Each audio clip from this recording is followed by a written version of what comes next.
हमारी Sunday special class में आप सभी का स्वागत है। मैं शिव कुमार और आप देख रहे हैं मेरा YouTube channel maths by Shiv, जहाँ पे मैं वीडियो अपलोड करता हूँ क्लास 10th वालों के लिए। देखो, संडे स्पेशल क्लास में हम क्या बताने वाले हैं, मैं आपको क्लियर कट बता देना चाहता हूँ। संडे स्पेशल क्लास में क्या होता है कि जो भी आपके प्रीवियस ईयर एग्जाम में क्वेश्चन पूछे जाते हैं वो मैं आपको टाइप समझाता हूँ और आप टाइप को समझ के क्वेश्चन को पकड़ सकते हैं। तो यहाँ पे हमारे पास ये जो क्वेश्चन है ना, ये 2025 के जो लास्ट सेंटर एग्जाम हुआ था उसका है। इसका टॉपिक रहेगा रियल और आज का टॉपिक रहेगा रियल नंबर्स का।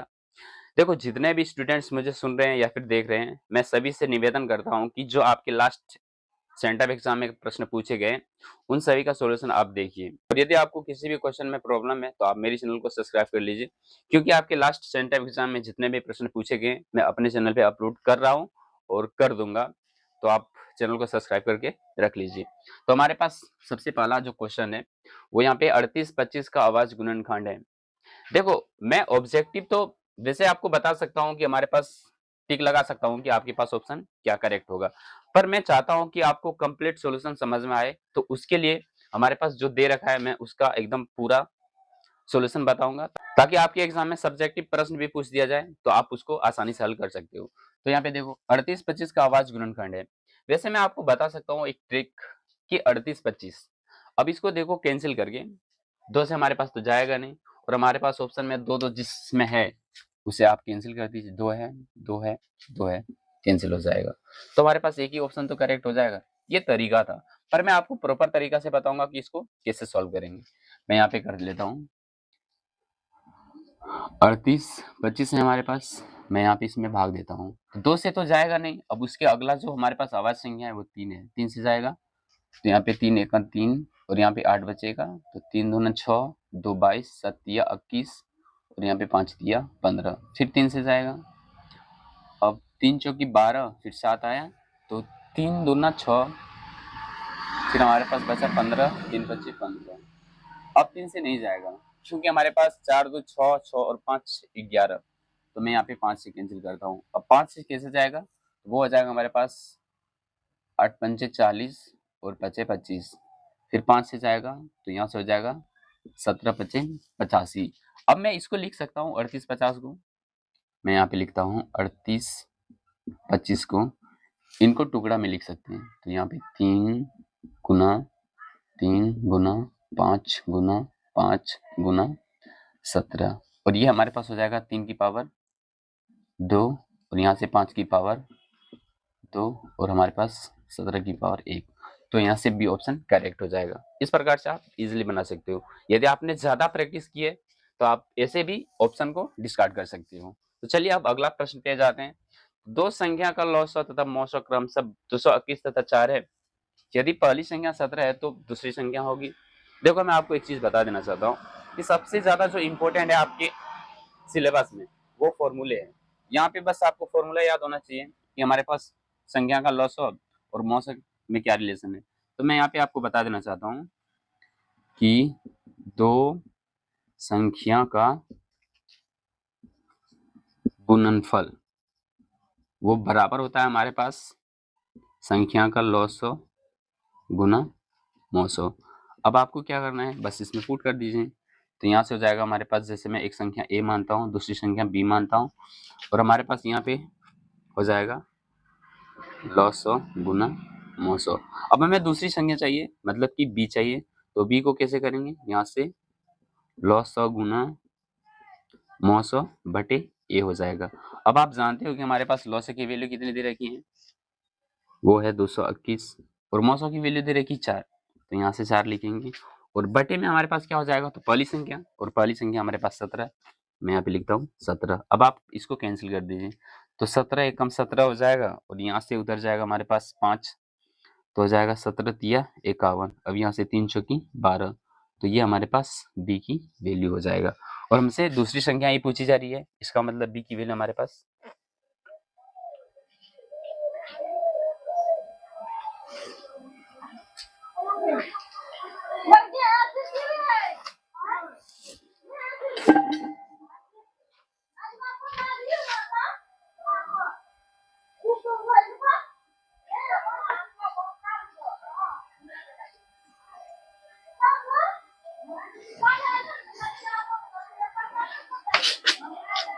अब यहाँ पे हो जाएगा हमारे पास ये 13 गुना 4, मतलब कि 13 गुना 4 और 13 चूंकि हमारे पास 52, यानी कि दूसरी संख्या हमारे पास 52 आएगा, जो कि डी ऑप्शन करेक्ट हो जाएगा। अब मैं चलता हूँ आगे। अगर यहाँ तक आपको सॉल्यूशन समझ में आया तो आप लाइक तो कर ही सकते हो। अब हम आगे बढ़ते हैं। अब आपके सामने अगला प्रश्न है 0.2 और 2 पे बार का परिमेय संख्या में सरलतम रूप है और आपके साथ ऑप्शन दे रखा है। तो देखो मैं आपको बताना चाहता हूँ, ये जो हमारे पास संख्या है इसको हम कैसे लिख सकते हैं। तो यहाँ पे लिखने का तरीका ये है कि 0.2 2 पे बार जो है ना, उसको मैं ऐसा भी लिख सकता हूँ कि 0.2 और यहाँ पे ये जो 2 है ना, 2 हर बार रिपीट हो रहा है, तो इसको हमें तोड़ना है दशमलव के रूप में, मतलब कि सरलतम रूप में। तो देखो मैं आपको शॉर्ट ट्रिक बताना चाहता हूँ। यहाँ पे हम क्या करते हैं, जो हमारे पास संख्या है उतना हम लिख देते हैं। अब जिस पे हमारे पास बार नहीं दे रखा है ना, उसको हम माइनस कर देते हैं। तो यहाँ पे हमारे पास माइनस का 2 हो जाएगा और नीचे बटे।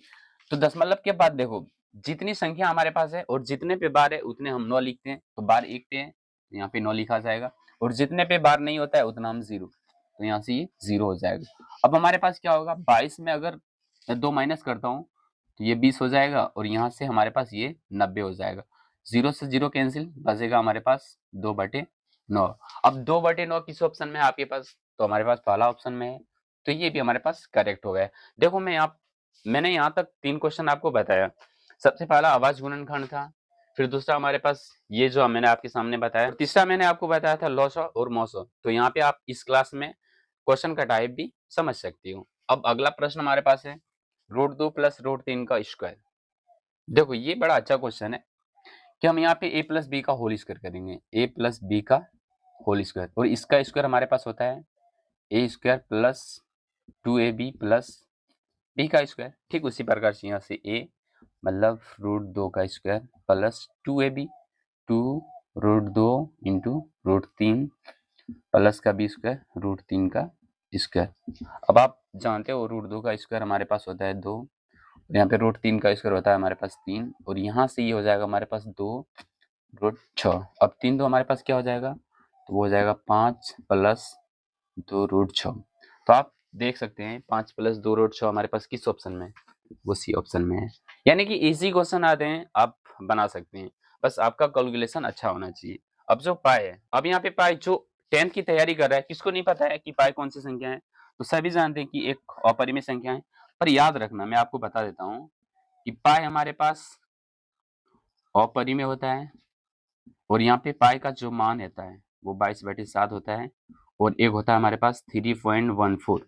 ये दोनों संख्या हमारे पास क्या होता है, परिमेय संख्या होता है। और एक दूसरा संख्या भी आता है जो हम नहीं जानते, यहाँ पे ई होता है।